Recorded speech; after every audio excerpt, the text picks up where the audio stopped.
حضرت علی رضی اللہ تعالی عنہ کے پاس ایک شخص آیا، کہنے لگا حضرت وہ کون سے ایسے بدترین گناہ ہیں جو انسان کے رزق کو ختم کر دیتے ہیں، اور یہ گناہ دنیا و آخرت میں انسان کو اس طرح ذلیل کرتے ہیں کہ دنیا و آخرت میں انسان کا کوئی مددگار باقی نہیں رہتا۔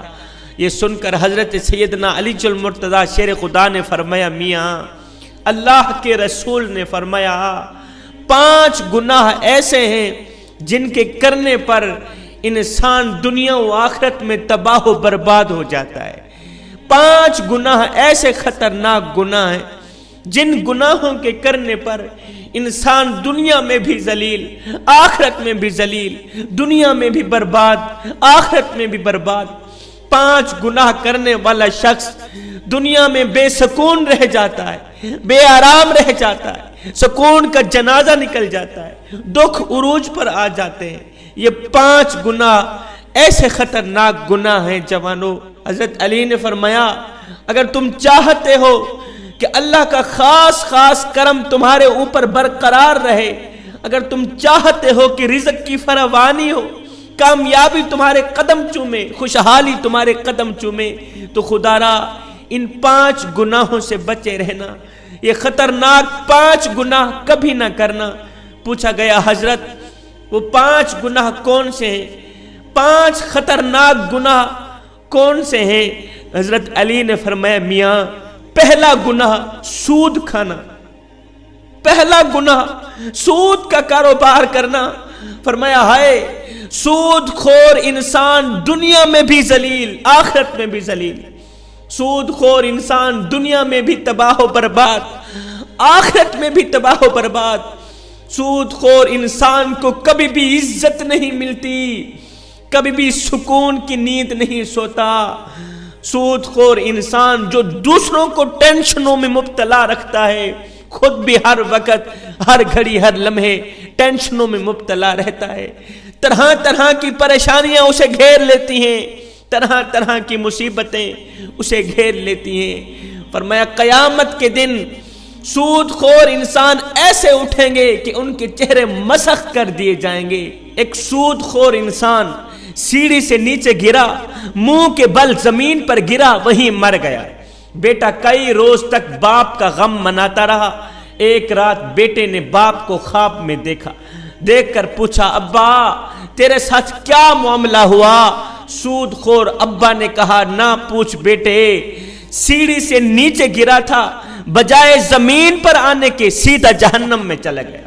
حضرت شیخ سعدی رحمت اللہ تعالی علیہ فرماتے ہیں میں ایک نیا مکان خرید رہا تھا، مکان کی تلاش میں تھا، اتنے میں ایک سود خور میرے پاس آیا، مجھے کہنے لگا یہ مکان خرید لو، عمدہ مکان ہے، اس میں کوئی عیب نہیں ہے، اچھا مکان ہے، میں آپ کا ہمسایہ ہوں، اسی محلے کا رہنے والا ہوں، آپ کا پڑوسی بن جاؤں گا، آپ کا ہمسایہ بن جاؤں گا۔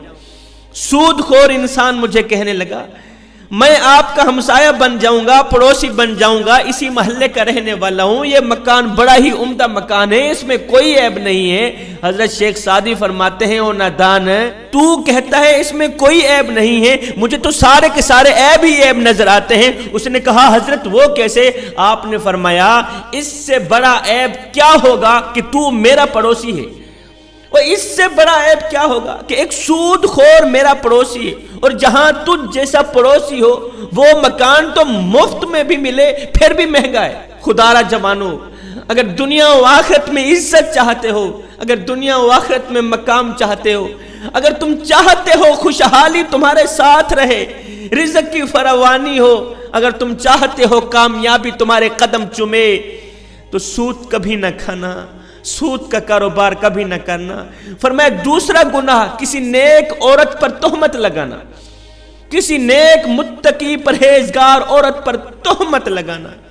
کسی عورت پر تہمت نہ لگایا کر، کسی کی بیٹی پر تہمت نہ لگایا کر، اس سے پہلے کہ تیری بیٹی کے اوپر تہمت لگائی جائے۔ میرا اللہ فرماتا ہے جو شخص کسی عورت پر تہمت لگاتا ہے، جو کسی نیک عورت پر تہمت لگاتا ہے، حالانکہ وہ اچھی ہیں، نیک ہیں، متقی پرہیزگار ہیں، نمازیں پڑھتی ہیں، روزے رکھتی ہیں، وہ اچھی ہیں، جو شخص کسی اچھی عورت پر تہمت لگاتا ہے، جو شخص کسی نیک عورت پر تہمت لگاتا ہے وہ دنیا و آخرت میں ذلیل و خوار ہو جاتا ہے۔ خدا را جوانو، میں یہاں پر تمہیں ایک سونے کی تختی پہ لکھنے والا جملہ دے کے جاؤں گا۔ اگر تم کسی کی بیٹی سے نکاح نہیں کر سکتے تو نہ کرنا، کوئی بات نہیں۔ خدا را کسی کی بیٹی کے اوپر تہمت بھی نہ لگانا۔ ہائے وہ بوڑھا باپ جو اپنی بوڑھی کمر پہ بوریاں لاد لاد کے دن رات محنت مزدوری کرتا رہا، دن رات اوور ٹائم لگا کے محنت مزدوری کر کے بوڑھی کمر پہ بوریاں لاد لاد کے اس نے اپنی بیٹی کو جوان کیا، بیٹی کو پڑھایا لکھایا۔ آج جب اس کی بیٹی جوان ہوئی تو محلے کے لوگوں نے، محلے کے نوجوانوں نے اس کی غریب بیٹی کو قبول ہی نہ کیا، تہمت لگا کے اسے ٹھکرا دیا، شادی کرنا گوارا نہ کیا، نکاح نہ کیا، اس لیے کہ ان کے پاس جہیز نہیں تھا۔ ایک تو تم نے نکاح نہیں کیا، دوسرا اوپر سے تہمت تو نہ لگاؤ۔ فرمایا اگر تم چاہتے ہو کہ دنیا و آخرت میں تمہیں عزت ملے، مقام ملے، خوشحالی ملے تو کسی نیک عورت پر تہمت نہ لگانا۔ تیسرا گناہ کسی کا مال ہڑپ کر جانا، خاص طور پر یتیموں کا مال ہڑپ کر جانا۔ میں یتیموں کے سروں پر شفقت بھرا ہاتھ رکھتا ہوں، میں یتیموں کے سروں پر محبت بھرا ہاتھ رکھتا ہوں، اس لیے کہ جب میں مر جاؤں کوئی میری اولاد کے سر پر بھی شفقت بھرا ہاتھ رکھے۔ فرمایا چوتھا گناہ اللہ کی ذات کے ساتھ کسی کو شریک ٹھہرانا، اللہ کے ساتھ کسی کو شریک سمجھنا۔ یہ ایک ایسا گناہ ہے، یہ اتنا بڑا گناہ ہے، شرک والا جو گناہ ہے اتنا بڑا گناہ ہے کہ اللہ تعالیٰ چاہے تو ہر گناہ معاف کر دے گا، چھوٹے بڑے گناہ معاف کر دے گا، مگر یہ شرک والا گناہ اتنا بڑا گناہ ہے کہ اللہ تعالیٰ کسی کو معاف نہیں کرے۔ فرمایا حضرت سیدنا علی المرتضیٰ شیر خدا نے پانچواں گناہ، خطرناک گناہ، اہم گناہ، دل کے کانوں سے سنیے گا جوانوں، پانچواں گناہ کسی کے اوپر جادو کرنا۔ ہائے جادوگر شخص کے گھر کا کھانا حرام، اس کے گھر کا پانی حرام، اس کے گھر کا دودھ حرام، اس کے گھر کا نمک حرام، اس کے گھر کی ہر چیز حرام۔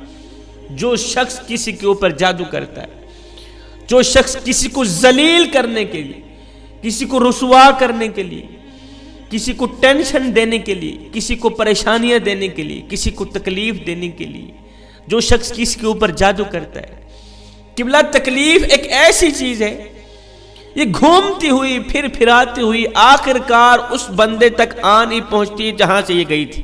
جادوگر انسان یوں سمجھے کہ وہ دائرہ اسلام سے نکل گیا ہے، خدا را یہ خطرناک گناہ کبھی نہ کرنا۔ فرمایا یہ 5 گناہ ایسے ہیں جس کے کرنے پر اللہ تعالیٰ سخت ناراض ہوتا ہے۔ جوانو اگر تم چاہتے ہو کہ اللہ کا کرم تمہارے اوپر برقرار رہے، اللہ کا خاص کرم تمہارے اوپر ہر وقت برقرار رہے، تو یہ 4 گناہ کبھی نہ کرنا، ان 4 گناہوں سے پرہیز کرنا، بچے رہنا۔